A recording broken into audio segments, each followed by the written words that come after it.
हुकूमत ने क्या वारदाताना अंदाज में पहले पेट्रोल की कीमत में 137 रुपए फी लीटर इजाफा किया। फिर गुज़िश्ता रात हातम ताई की कब्र पे लात नहीं बल्कि लातें, टांगे, मुक्के, घोंसे मारते हुए 80 रुपए कम कर दिए और साथ ही ये ऐलान कर दिया कि ये कीमतें 1 माह तक रहेंगी। याशी करो, जाके सारी कौम याशी करे। इस तरह हुकूमत ने एक ही झटके में 57 रुपए फी लीटर इजाफा करके अवाम पर एहसान भी जितला दिया। लेकिन वैसे मैं भी सोचता हूं कि यार मतलब हुक्मरानों को अच्छे मशवरे ही देने चाहिए। मियाँ साहब, आप एक काम करें, ये 30 दिन खत्म हो जाए ना तो आप एक अचानक ना एक दिन पेट्रोल की कीमतों में ना पूरे 30 दिन के बाद 5,000 रुपए का इजाफा कर दें। एक दिन आपको वो लोग बुरा भला कहेंगे, फिर अगले दिन ना आप 4,500 रुपए की कमी कर दें। 4,500, 5,000 का इजाफा बस एक दिन रखें। एक दिन लोगों की गालियां जो है अच्छी खासी होती हैं, तो एक दिन तक आप 5,000 रुपए का इजाफा चलने दें और उन 5,000 में भी एक दिन में 24 घंटे में बड़ी कमाई हो जाएगी हुकूमत को। और उसके 24 घंटे कंप्लीट होने पे आप 4,500 की आप कमी कर दें पेट्रोल की कीमत में।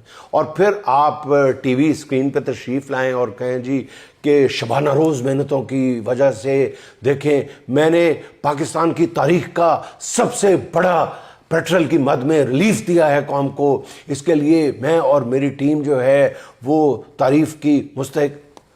मियाँ साहब छा जाओगे खुदा दी कसमें। तुसी 4,500 रुपए का रिलीफ दें आप एक दिन में कौम को, कौम आपको हमेशा याद रखेगी। 30 दिन बाद ये काम करके देखें, अगर 30 दिन तक आपकी हुकूमत हुई तो। बहरहाल अच्छा नाज़रीन, 4 साल से नून लीग की सरकार आप देखें इसी तरह के करतब दिखा रही है। लेकिन सलाम है उन सरकारी दानिश्वरों पर जो कल पेट्रोल की कीमत 137 रुपए बढ़ाने को मुल्की बका और सलामती के साथ जोड़ रहे थे और समझाने की कोशिश कर रहे थे कि कीमत में ये इजाफा पाकिस्तान के वजूद को बरकरार रखने के लिए किस कदर ज़रूरी है। आज जब 80 रुपए कम कर दिए गए हैं तो वही दानिश्वर इस एहसान अजीम के भी फजाइल गिनवाना शुरू हो गए।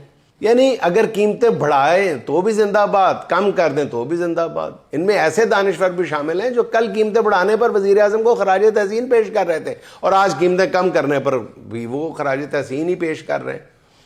यानी वजीर आजम स्याह करें या सफ़ेद, इन गुलामों की ड्यूटी सिर्फ वाह वाह करने पर लगी हुई है। चले इन दानिश्वरों को यह भी बता दें कि हुकूमत ने IMF को यकीन दहानी करा दी है कि हालिया ईरान जंग खत्म होने के बाद बिजली की कीमतों में भी इजाफा कर दिया जाएगा। भाईजान IMF तुसी फिक्र ना करो, जो कहोगे सिमन असी तो ना की थी पहले, कदी तुहानू कदी ना की थी, कदी नहीं, आइंदा भी नहीं करांगे। और वो करा दिया गया है, यकीन दहानी करा दी गई है कि ये थोड़े दिन के बाद हम बिजली की कीमतों में भी ऐसी तैसी फेर देंगे और तवानाई के शोबे को दी जाने वाली सब्सिडी को 830 अरब रुपए तक महदूद रखा जाएगा। बिजली की कीमतें बढ़ाने पर शहबाज शरीफ साहब की सताइश कैसे करनी है, उनके कसीदे कैसे पढ़ने हैं, वो जो दानिश्वर लोग हैं वो अभी से इस पर काम शुरू कर दें क्योंकि वो दिन भी आने वाले हैं।